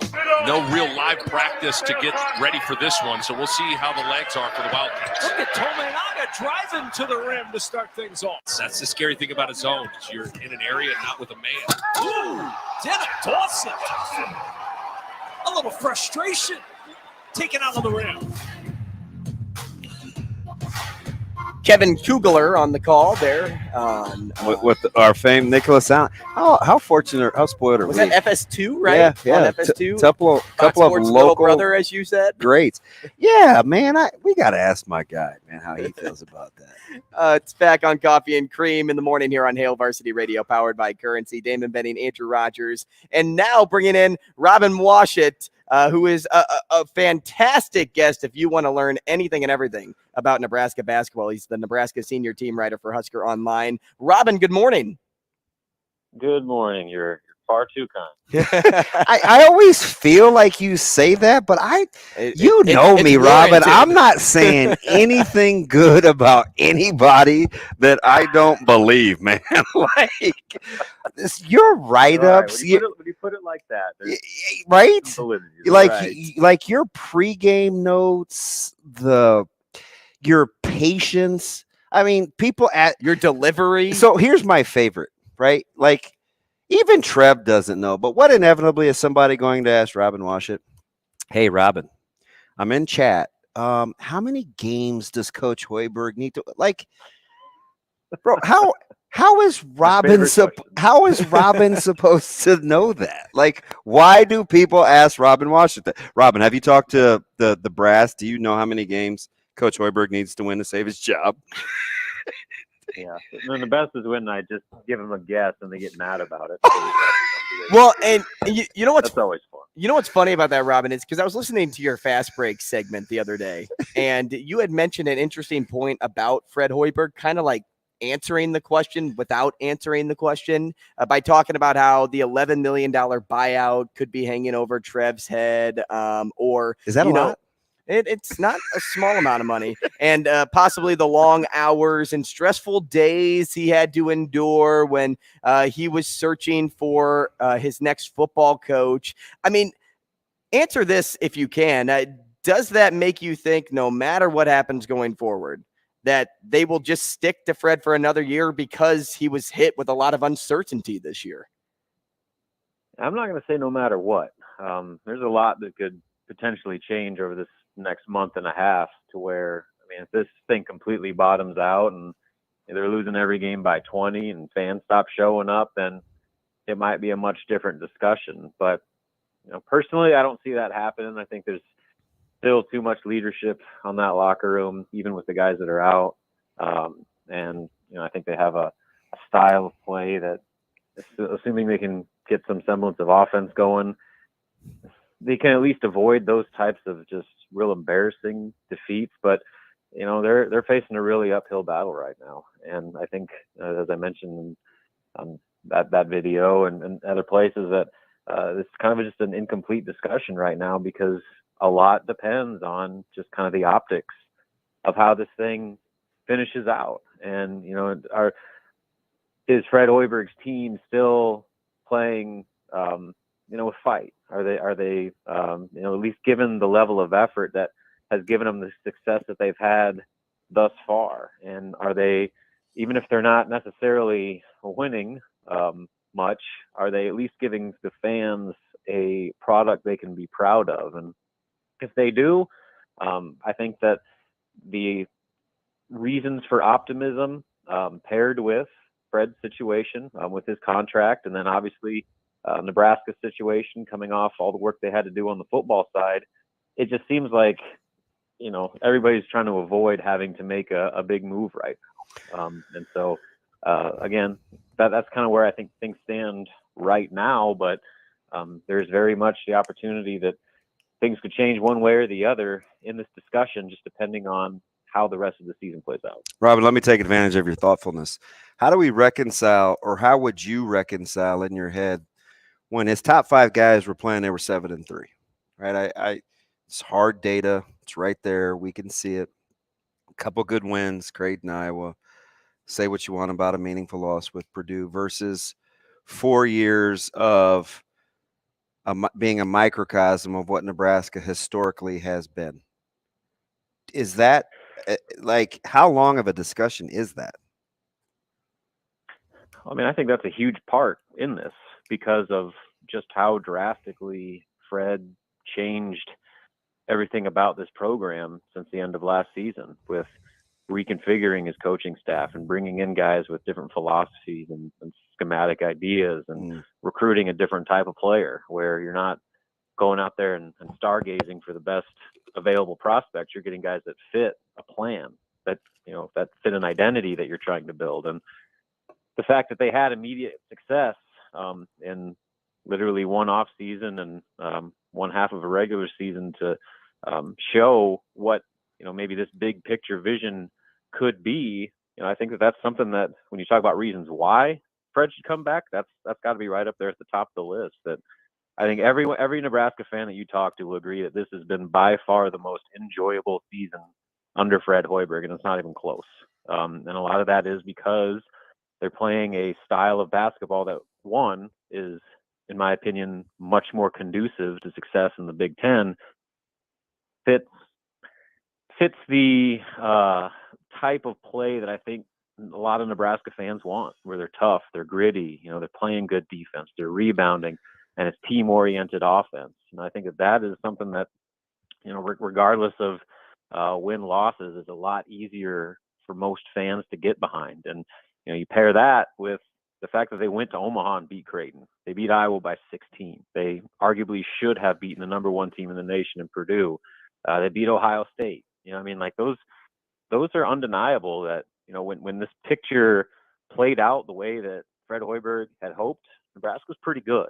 And they lost 2 of their most critical players. There's 4 guys that they could not afford to lose, and they lost 2 of them. So that you got to equate that in the discussion as well. There's very few coaches that, I don't care if it's Duke or Kentucky, if you lose 2 of your best players, you're going to be a different team. And especially in Nebraska's situation, where essentially, I know it's year 4, but they're really in year 1 of this rebranding of the program. They just had such a small margin of error to begin with, and then you lose those 2 guys. That's pretty crippling as far as maintaining that level of competitiveness. So I know that's the one side of the coin, where you look at all those reasons of why you can be optimistic about the direction this thing is going under Fred Hoiberg. But the other side of the coin is, people are saying it's year 4, and essentially you're telling me that we need to go through the grind of another year 1 right now. And how there's tracking to be yet another sub 500 season where you're not even remotely close to sniffing postseason play. Like I just don't think there's a wrong answer at this point. And no matter who you ask, you're going to have a different opinion on what Nebraska should do with its men's basketball program. But, I'm kind of leaning more to the sides of, given the financial part of it, and my opinion that I don't think Trev really wants to pay $11 million for another coach, not the coach here. And, the fact that he seems pretty supportive of this new direction that Fred has taken. I mean, he's been to as many home games as I can remember, at least that I've seen him. Obviously he's actively involved with, talking to players and coming to practices and stuff like that. That just, suggests that Trev is more leaning towards the camp of letting this thing play out for at least another year to see if they can continue this, add some more depth. It's going to be another task this offseason, replacing Griesel, Walker, and Bandamel. But, if you can return the core group of guys, especially some of these young dudes that are going to be playing a lot of minutes down the stretch here, the Jamarcus Lawrence, the Denham Dawsons, I guess you can throw Wilhelm in there as well. Those guys are going to be cutting their teeth in a big way over this next month and a half. And, that maybe changes the dynamics of what your roster next season could be, because you actually have some experience coming back despite what you're losing with those three veterans. So, I do think that's a big part of this.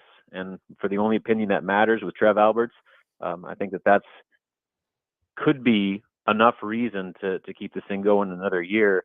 But again, they got to make sure they finish out strong and don't change that opinion over the next month and a half. Robin, time flies when we're having fun, and it's already to the end of our segment now, but you had a lot of great information, and we appreciate your time as always. So good, Robin. Appreciate Absolutely. you. No problem. Thanks for having me, guys. That's Robin Washut, Nebraska senior team writer for Husker Online. Toss him a follow on Twitter at Robin Washut. Easily in my top 10. For guests? He's just so good. Like you... He fits my personality. He made a ton of great points, and frankly, something else that he kind of alluded to with losing Gary and Bandamel. At some point, Griesel and Walker have to stop being unselfish on the floor. They have to take over. I always wondered if they could bottle what's made Bandamel so endearing to like Trev and his staff. Could they build a program on stuff like that? Because he has some intangibles. Mike Sautter up next.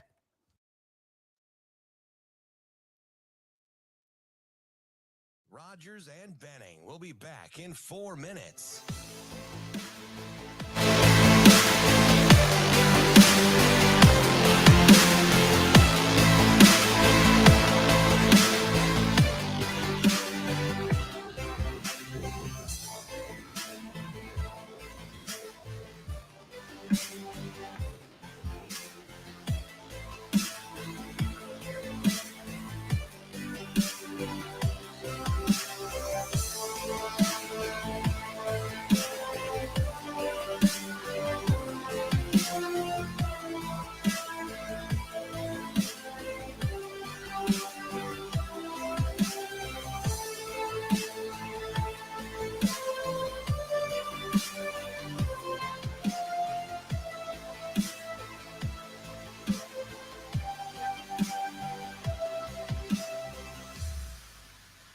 Rogers and Benning will be back in 3 minutes.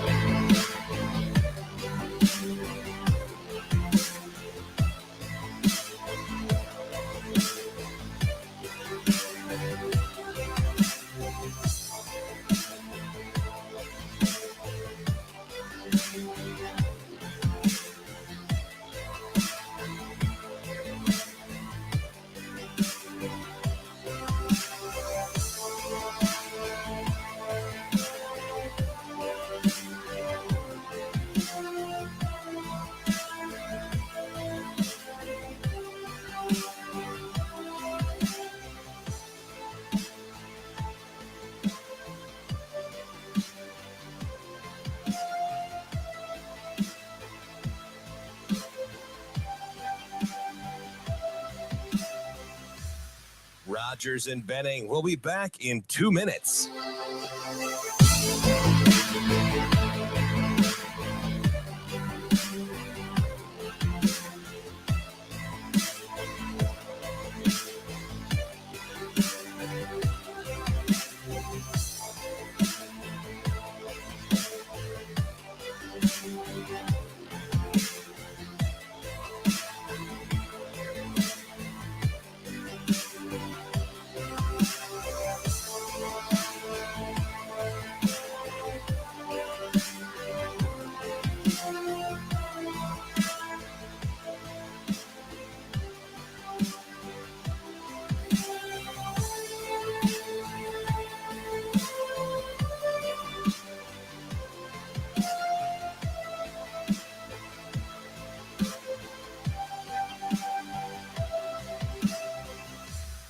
Rogers and Benning. We'll be back in 1 minute.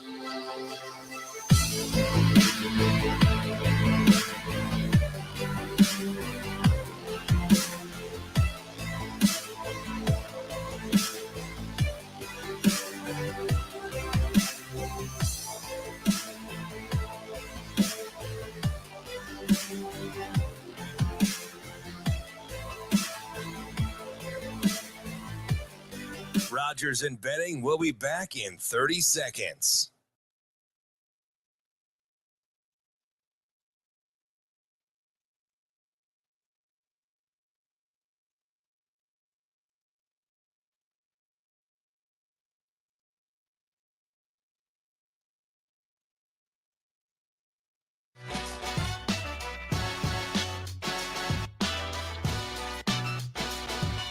Coffee and Cream with Rogers and Benning on Hail Varsity Radio. This segment with Mike Sautter is presented by Awaken Men's Health. Oh, yeah, no doubt, no doubt. Mike Sautter. I would agree, Damon. Mike Sautter. Yeah.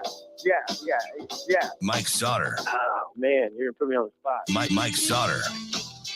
This potential car wreck with Mike Sautter during his segment is brought to you by...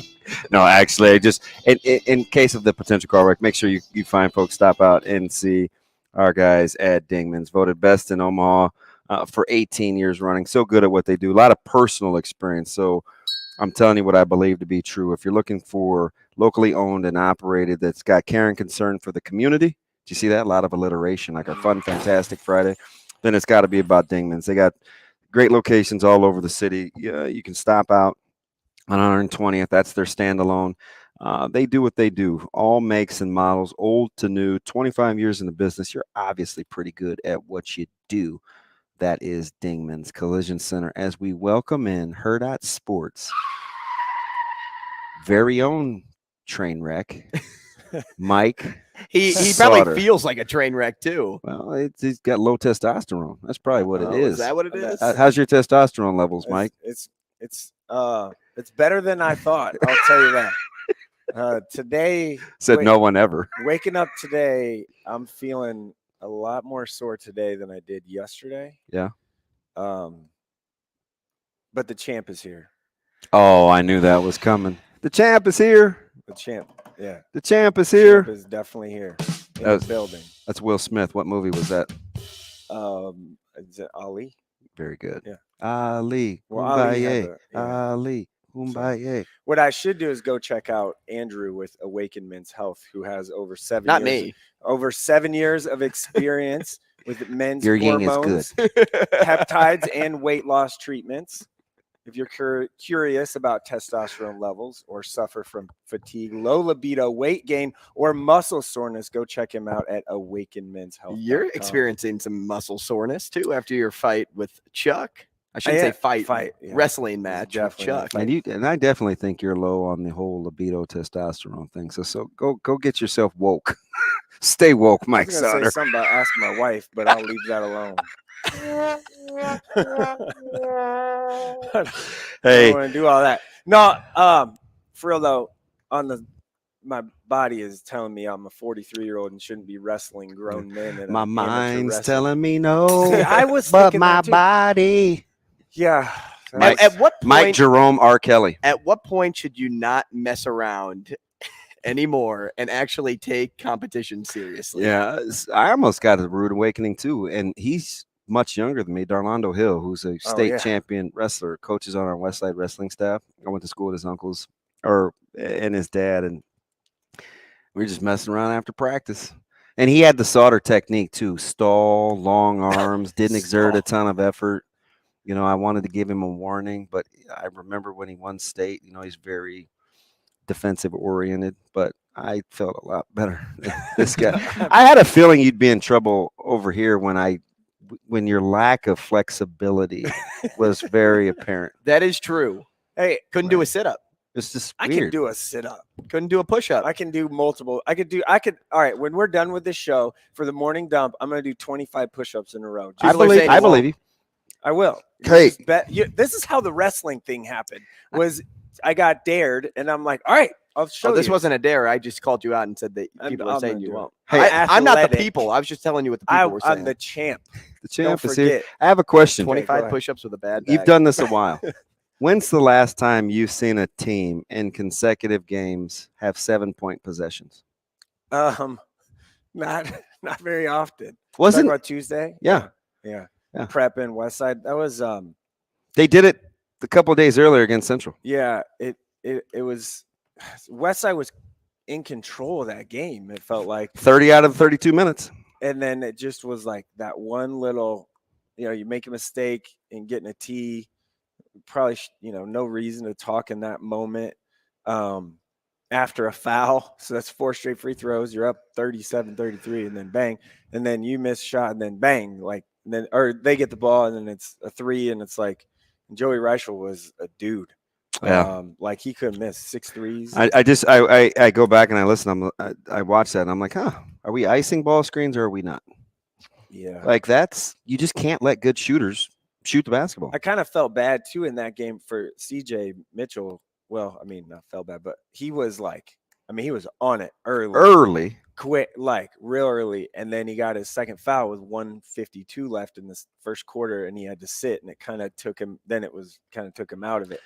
And it's because he had to sit for 4 minutes. Yeah, I don't think it's so much that as much as he was getting downhill, getting to the rim, and he was doing that all game. Yeah, right. He was doing that all game, and they still have to shoot the basketball better. Yeah, like if your offense is predicated on driving kick, well, the people you kick it to better make shots. That's basically what it is. Are you firm in Gretna 2? Dogfight everywhere else. Yeah, I think at this point, I think Gretna's established themselves as the 2. Bellevue West, obviously, I think the 1. Which Bellevue West has a nice little run here coming up. It's all relative. Sioux City East is undefeated, ranked top 5 in Iowa. That's Thursday night coming up, so I think that one's at Bellevue West. That should be a good game. We'll see.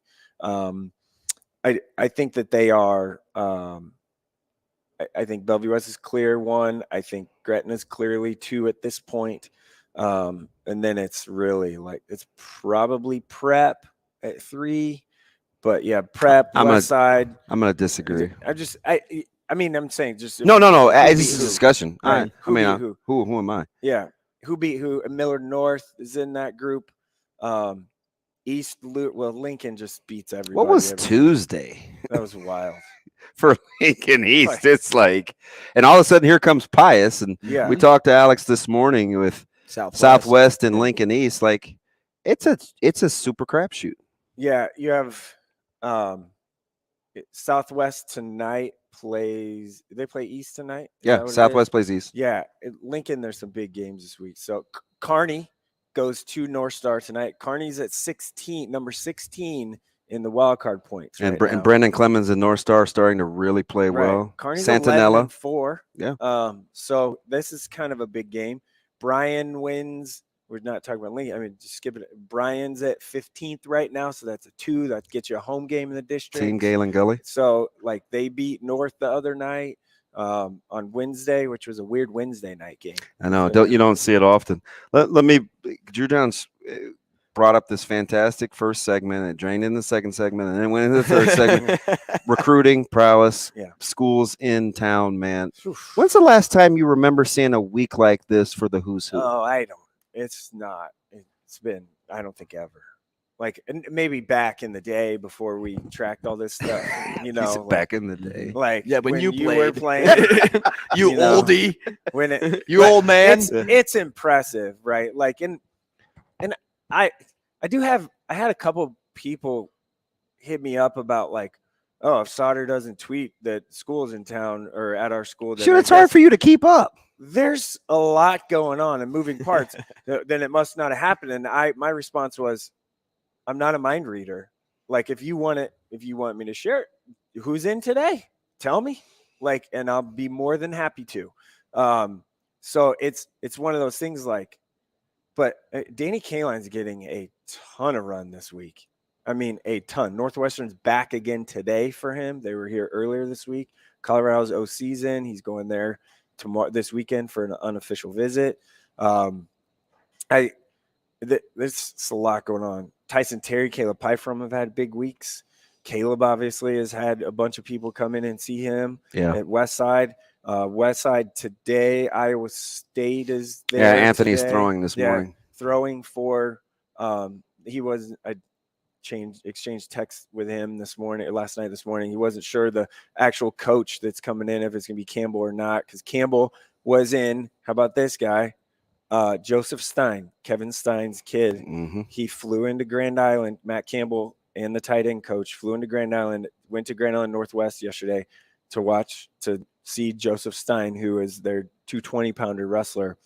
And he's a big, tall drink of water. Yes, he had one catch last year. That ain't what it's about right now. So that's another name that is interesting, right? That we don't really, he doesn't get talked about a ton. And how about Ainsworth? Like, Marcus Freeman went to freaking Ainsworth, Nebraska. Notre Dame's head coach. That's crazy too. They just asked for Caleb's transcripts too the other day. So maybe here comes Notre Dame. But you're gonna have 5 guys with double digit. All 5 have. There's 5 guys with more than double digit Power 5 offers in the 2024 class. Is that a lot? Yes, that feels strong. The Riley Ducker, Helms. Who else was in that group 2 years ago, right? I feel like there was 5 or 6 in that, more than that. With double digits? Well, not double digits. Okay, maybe those 2 for sure. Because you'll have Pyfrom, Nelson, Kalen, Benning, Caleb, and McMorris. And we'll see with Davon Hall. Could all approach. Oh, and Davon Hall. So 6. Yeah. That's 6, right? Yeah. We'll have double digit Power 5 offers. Yeah. Super 6 would be pretty easy then, huh? Oh, wait. Maybe Sam Sledge will get snubbed again. Wow. I'm bitter about that one. I was going to say that one hit deep. When that dude's the starting center at Nebraska or whatever in like 2 years, people are gonna be like, "How did this?" From your lips to God's ears, I want him to play so bad. Can we get him out of here on this? Yeah, let's AR. do it. So got 30 seconds. How are you going when you base rankings? Are you going to look at productivity, or are you going to look at scholarship offers? Well, you got to do a little bit of both. You got to balance both. Probably a little bit of productivity, and by that I mean what Caleb did in the state championship. It doesn't have to be about my kids. No, I know, but against who he did it against, because my affinity for Zane Flores is remarkable, right? So, that matters, right? Tape matters. Gonna be interesting. Thanks for joining us this week. We'll see you next.